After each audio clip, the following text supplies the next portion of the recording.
Rhea never expected her first encounter with humans to be so terrifying. The small alien, barely taller than a human child, clutched her portable communication device with trembling hands as she wedged herself into a narrow maintenance corridor of the massive research vessel. The spacecraft hummed with mechanical sounds that felt alien and threatening. Metallic vibrations echoed through the narrow passageways, each sound making Rhea's translucent skin ripple with fear. Her species had heard countless stories about humans, brutal explorers who consumed everything in their path, conquerors who knew no boundaries of compassion or mercy. Her tiny body shook involuntarily. The temperature inside the corridor felt different from her home planet's climate, cooler, sterile, artificial. Every breath seemed like a risk, every movement a potential revelation of her hidden position. Rhea remembered the moment her small scout ship had been damaged. The emergency protocols had been swift. Automatic systems ejected her into the nearest spacecraft's docking zone, a human vessel floating in the vast emptiness of space. Her people's intelligence reports had always painted humans as monsters. They were described as unpredictable beings, with massive bodies capable of crushing smaller life forms without a second thought. Her communication device showed minimal battery life. The tiny screen flickered with warning signals, oxygen levels, external temperature and proximity alerts. She had approximately 12 standard hours before her hiding would become unsustainable. Food reserves were critically low, water recycling. Systems in her portable suit were functioning at 37% efficiency. The corridor's metallic walls seemed to breathe around her. Shadows moved periodically, suggesting human movement nearby. Rhea's advanced hearing could detect footsteps, conversations, and mechanical sounds that suggested complex technological systems operating simultaneously. Her species, the Nexarians, were known for their advanced molecular understanding and delicate physical structure. They were researchers, observers, not warriors. Evolutionary adaptations had made them masters of camouflage and survival, but direct confrontation was never their strategy. Minutes turned into hours. Rhea's body began to show signs of stress. Her skin shifted colors involuntarily, a biological response to fear and uncertainty. Camouflage mechanisms tried to match the metallic surroundings, creating a shimmer effect that made her almost invisible to casual observation. She could hear human voices. Their language was complex, filled with variations in tone and pitch that her translation device struggled to interpret completely. Sometimes, a loud laugh would echo through the corridor, making her curl into an even tighter ball. The ship's internal systems continued their rhythmic operations. Cooling fans hummed, electrical circuits buzzed, distant machinery moved with precision. Everything felt calculated, organized, unlike the organic environments of her home planet. Rhea's mind raced with survival scenarios. What if the humans discovered her? Would they experiment on her, dissect her, use her as a specimen? The stories from elder researchers haunted her memories, tales of smaller species being treated as nothing more than biological curiosities. Her portable suit's environmental controls worked overtime, maintaining a delicate balance between survival and concealment. Advanced cooling mechanisms prevented her body temperature from revealing her presence. Microfiltration systems cleaned and recycled her breathing air, ensuring minimal external traces. The spacecraft's design was massive compared to her tiny frame. What seemed like endless corridors and complex mechanical systems were actually just a small research vessel by human standards. Yet to Rhea, it felt like an enormous, breathing entity, ready to consume her at any moment. Her communication device beeped softly, a warning that her energy reserves were declining. She would need to make a decision soon: stay hidden and risk complete system failure, or attempt communication and potentially face the very monsters she feared. Rhea closed her eyes, trying to calm her rapid heartbeat. Her breathing became controlled, almost imperceptible. The stories of human encounters echoed in her mind, narratives of destruction, consumption, and ruthless expansion. Yet something inside her suggested that survival might require a different approach. The corridor remained silent, Shadows continued to move, and Rhea waited, her tiny body coiled with tension, ready to react to whatever might come next. Dr. J1 Park moved carefully through the maintenance section of the research vessel. His years of scientific training had prepared him for many unexpected scenarios, but nothing quite like the strange energy readings his team had detected in this particular corridor. Something was different. The environmental sensors showed minute fluctuations, tiny temperature changes, almost imperceptible air movement, a hint of an unknown biological signature. Most of his colleagues would have dismissed these readings, but J1 had built his reputation on paying attention to the smallest details. He carried a standard medical scanner, its soft blue light casting a gentle glow in the dimly lit corridor. The device hummed softly, analyzing atmospheric compositions and detecting any potential life forms. J1 knew the importance of careful approach. Sudden movements could trigger panic in unknown biological entities. A slight shimmer caught his eye. Most would have missed it, just a minute disturbance in the metallic wall's reflection. But J1 saw something more. A barely perceptible outline of a living being, attempting to blend with the surrounding metal. He remembered the first rule of potential first contact scenarios: do not threaten, do not approach directly, create a sense of safety. Slowly, he placed a nutrition bar on the floor. It was a standard research vessel meal pack, high in protein, balanced nutrients, designed for extended space missions. The packaging remained sealed, unthreatening, a peace offering of sorts. "I mean no harm," J1 spoke softly, his voice calm and measured. He knew sound could be as threatening as movement. "You're safe here." The corridor remained silent, but the subtle shift in the metallic shimmer suggested something was listening. Hyejin Kim, his research assistant, approached quietly. She carried a thermal blanket, soft, lightweight, designed to provide comfort without restriction. Her medical background complemented J1's scientific approach. "The life-form readings are unusual," she whispered. "Definitely not standard." "Earth biology." J1 nodded. The scanner continued its soft beeping, mapping the corridor's biological signatures. Whatever was hiding possessed an advanced camouflage mechanism, something far beyond current human technological understanding. Minutes passed. The nutrition bar remained untouched, but the shimmer began to stabilize, suggesting a growing sense of curiosity. J1 made a deliberate decision to sit on the corridor floor, a non-threatening posture. He placed the scanner down, showing it was not a weapon. Hyejin understood immediately, mimicking his calm approach. Their patience was remarkable. Research vessel protocols typically demanded immediate investigation.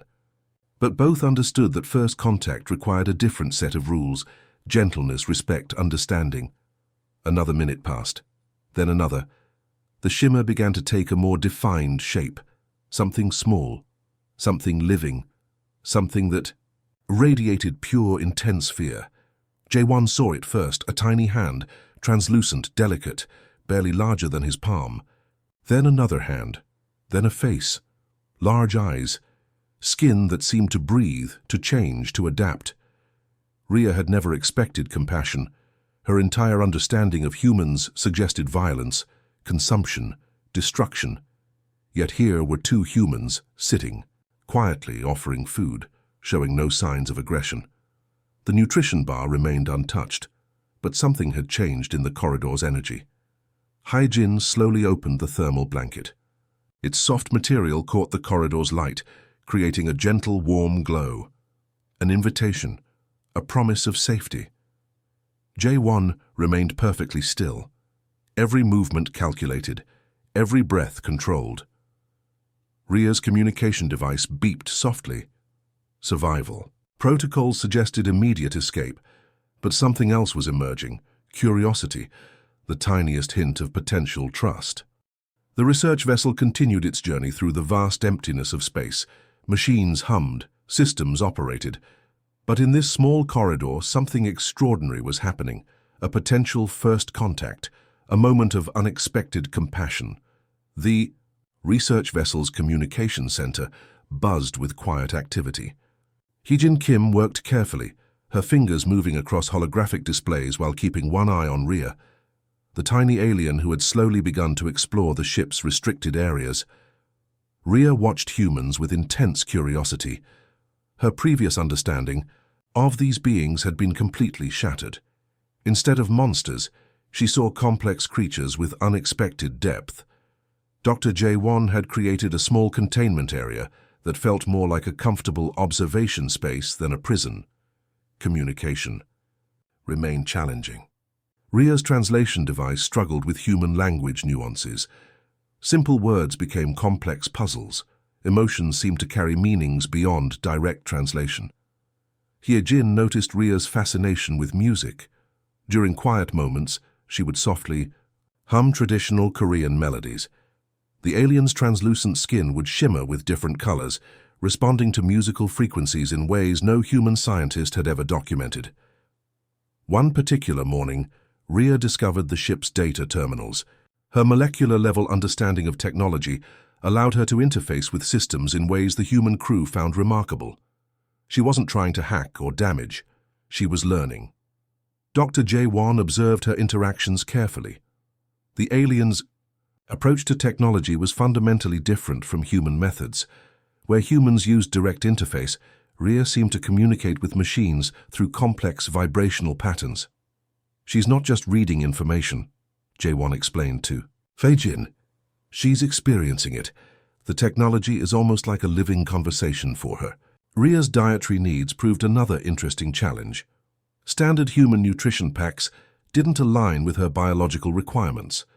The medical team worked carefully, analyzing her metabolic structure and creating specialized nutrient solutions. Her body's adaptive capabilities fascinated the research team. Rhea could adjust her internal temperature, modify her skin's molecular structure, and process environmental information at speeds far beyond human comprehension. Trust developed slowly. Rhea learned that humans were not the monsters her civilization had described. They were curious, compassionate, willing to understand rather than immediately classify and categorize. Hye-jin discovered that Rhea enjoyed visual storytelling. Old documentary recordings became her primary method of understanding human culture. She would watch for hours, her large eyes absorbing every detail of human interactions, social structures, and technological developments. The ship's routine became a delicate dance of scientific observation and mutual learning. Rhea began sharing small pieces of her own technological knowledge. Quantum communication principles that humans had only theorized became practical demonstrations. Dr. J1 realized they were experiencing something unprecedented. This was not just a scientific discovery. This was a genuine cultural exchange happening in the most isolated environment possible, a research vessel floating through deep space. Rhea's communication device started translating more accurately. Her understanding of human language improved daily. She learned humor, sarcasm, emotional nuances that her original training had never prepared her to understand. The medical team conducted non-invasive studies. Rhea seemed willing to participate, understanding that knowledge exchange was a two-way process. Her molecular structure allowed her to communicate complex biological information through subtle energy signatures. During one memorable evening, Hye-jin played traditional Korean folk music. Rhea's entire body began to resonate, creating light, patterns that matched the musical rhythms. It was a moment of pure, unexpected beauty that left the entire research team stunned. Her fear was gradually transforming into curiosity. The monsters she had been taught to fear were becoming something else entirely. Complex, compassionate beings with an incredible capacity for understanding. The research vessel continued its journey through the vast emptiness of space. But inside its controlled environment, something extraordinary was happening. Two different civilizations were learning to communicate, to understand, to respect. Rhea was no longer just a scientific specimen. She was becoming a bridge between two potentially different worlds, her tiny form holding the promise of something much larger than anyone could have initially imagined. The research vessel's emergency alarms screamed with an intensity that made metal walls vibrate. Catastrophic system failure was imminent. Power circuits overloaded, cooling mechanisms collapsed, and the ship's primary backup systems began shutting down one by one. Dr. J1's hands moved with lightning speed across emergency control panels. Sweat dripped from his forehead, his medical training now secondary to pure survival instinct. The spatial anomaly they had encountered was unlike anything in human scientific records, a complex energy disruption that was systematically destroying their ship's critical infrastructure. Rhea watched from her observation area. Her molecular understanding began processing the ship's failing systems faster than any human computer could analyze. She realized something that the human crew had not yet understood. This was not just a technical failure, but a complex energy interference that required a multidimensional solution. Hyejin Kim's voice cut through the chaos. Primary oxygen. Recycling systems are down. We have approximately 47 minutes of breathable air remaining. Her calm professional tone masked the underlying terror of their situation. The ship's artificial gravity began to fluctuate. Loose equipment started floating, creating additional chaos in the already desperate environment. Emergency protocols were failing. Standard human technological solutions were proving ineffective against this unknown spatial phenomenon. Rhea's tiny body began to change. Her translucent skin shifted into complex molecular patterns, absorbing and interpreting the energy disruptions happening around them. She wasn't just observing, she was actively analyzing the spatial anomaly's fundamental structure. Dr. J1 noticed her first.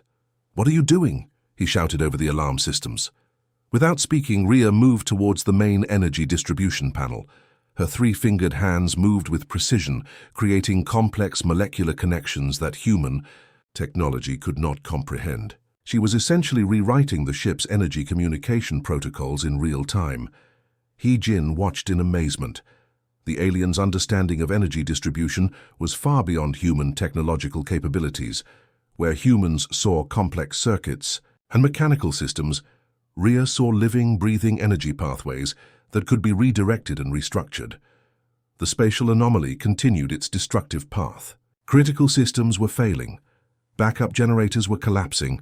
Everything suggested total system failure was moments away. But Rhea was working. Her body became a living interface between the ship's failing systems and the destructive energy pattern. She wasn't just solving a technical problem, she was communicating with the very fabric of spatial energy. Dr. J1 realized they were witnessing something extraordinary. This tiny alien, whom they had rescued and studied, was now potentially saving their entire crew.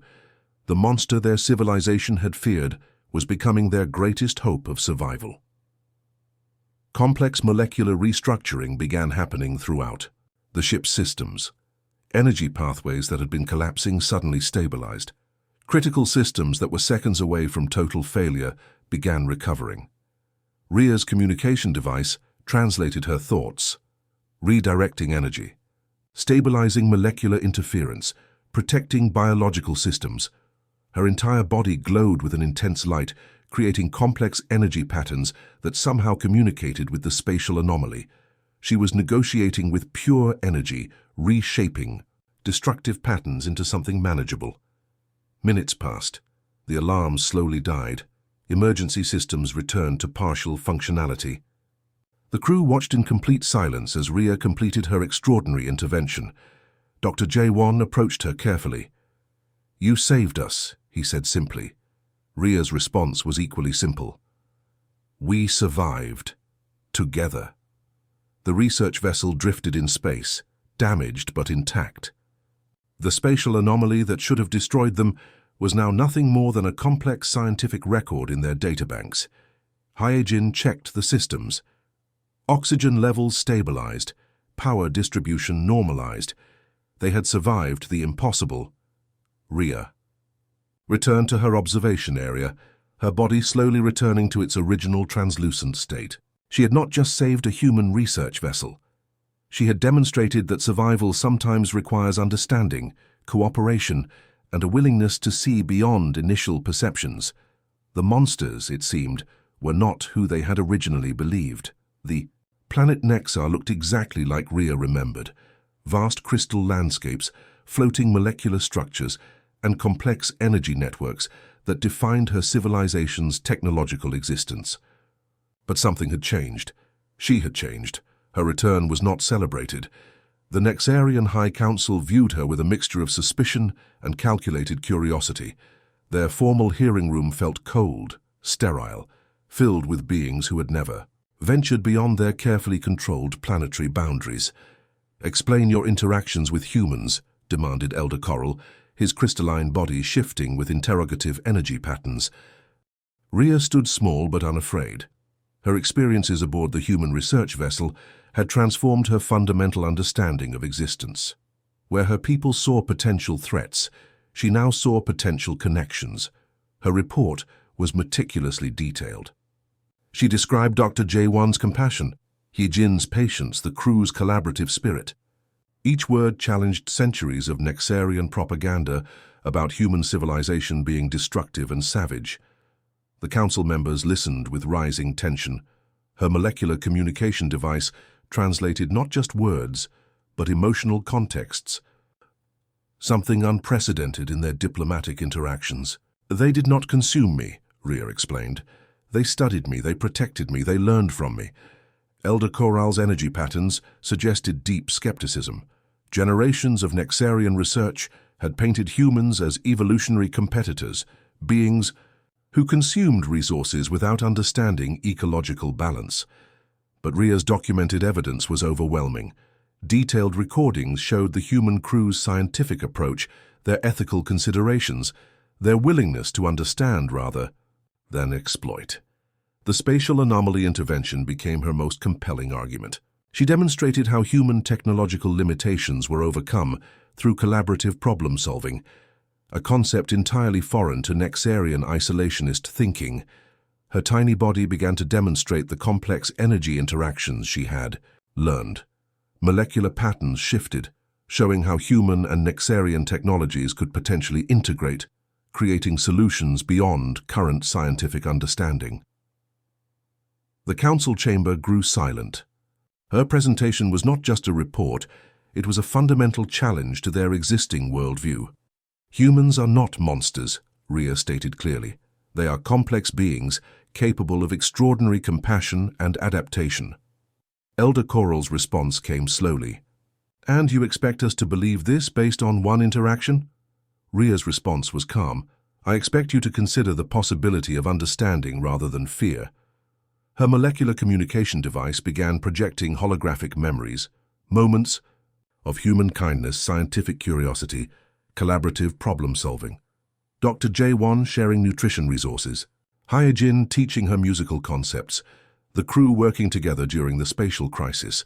The council members watched, their energy patterns gradually changing. Curiosity began replacing historical fear. Scientific minds were recognizing the potential of new information, new perspectives. Outside the council chamber, Nexarian researchers began analyzing her comprehensive report. Her documentation represented the first detailed, non-aggressive interaction with human civilization. Rhea understood she was doing more than reporting an experience. She was becoming a bridge between two potentially different civilizations. Her tiny form represented hope, the possibility that understanding could replace fear. The High Council's final determination would take solar cycles. Bureaucratic processes moved slowly in Nexarian society. But something had fundamentally shifted. Her report suggested not just peaceful coexistence, but potential collaborative scientific exploration. Where previous generations saw humans as threats, Rhea presented them as potential partners in understanding the complex universe. As she concluded her presentation, Rhea realized her journey was more than a personal transformation. It was the beginning of a potentially revolutionary understanding between two different civilizations. The monsters, it seemed, were nothing more than misunderstood potential allies waiting to be understood. The crystal chamber remained silent, filled with the profound weight of new possibilities.